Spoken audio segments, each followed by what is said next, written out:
ডিগবৈ বালিজা নৃত্যধ্বনি কলা কেন্দ্ৰৰ সৌজন্যত শ্ৰী শ্ৰী বিষ্ণুপুৰ নামঘৰ আৰু শংকৰী কলা কৃষ্টি কেন্দ্ৰৰ আতিথ্যত বৰগীত আৰু প্ৰাৰ্থনা কৰ্মশালাৰ সামৰণি অনুষ্ঠান। ডিগবৈ নৃত্যধ্বনি কলা কেন্দ্ৰৰ সৌজন্যত শ্ৰী শ্ৰী বিষ্ণুপুৰ নামঘৰ আৰু শংকৰী কলা কৃষ্টি কেন্দ্ৰৰ আতিথ্যত ডিগবৈ বালিজান শ্ৰী শ্ৰী বিষ্ণুপুৰ নামঘৰ প্ৰেক্ষাগৃহত 16 জুলাইৰ পৰা 22 জুলাই 2025 তাৰিখলৈকে বৰগীত আৰু প্ৰাৰ্থনা কৰ্মশালাৰ সামৰণি অনুষ্ঠান আয়োজন কৰা হয়। কৰ্মশালাৰ সামৰণি অনুষ্ঠানত ভণ্টি প্ৰজনন কৰে প্ৰশিক্ষক অনাতাঁৰ শিল্পী মুনিন্দোলা কাকৰীয়া আৰু নামঘৰীয়া খৰ্গেশ্বৰ বৰগোহাঁই।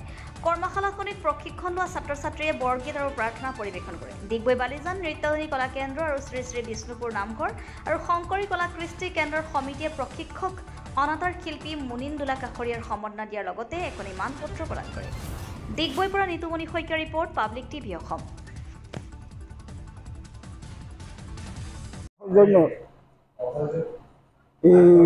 শ্ৰী শ্ৰী বিষ্ণুপুৰ নামঘৰ আৰু কলা কৃষ্টি কেন্দ্ৰত এই 7 দিনীয়া যি প্ৰাৰ্থনা আৰু বৰগীতৰ কৰ্মশালা হৈ গ'ল।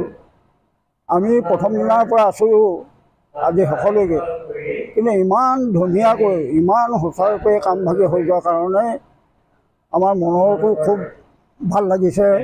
আজি সৰু সৰু কণ কণ মইনাসকলক আমাৰ শিক্ষাৰ্থীয়ে যিখিনি শিক্ষা দি থৈ গ'ল, অকল তেওঁলোকৰে নহয়, আমাৰ সমূহ গাঁওবাসী সমূহ ৰাইজৰ উঠি অহা যুৱক যুৱতীসকললৈ তেওঁ যে প্ৰেৰণাখিনি যোগাইছে, এইখিনি আমি খুব ভালকৈ আমি মনপুত হিচাপত আমি ল'ব লাগিব।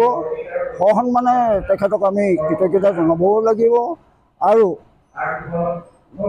যিখিনি পিছ পৰি আছে, পিছ পৰি থকাখিনি যাতে আমি আগুৱাই আনিব পাৰোঁ বুলিয়ে আমাৰ এই কামনা।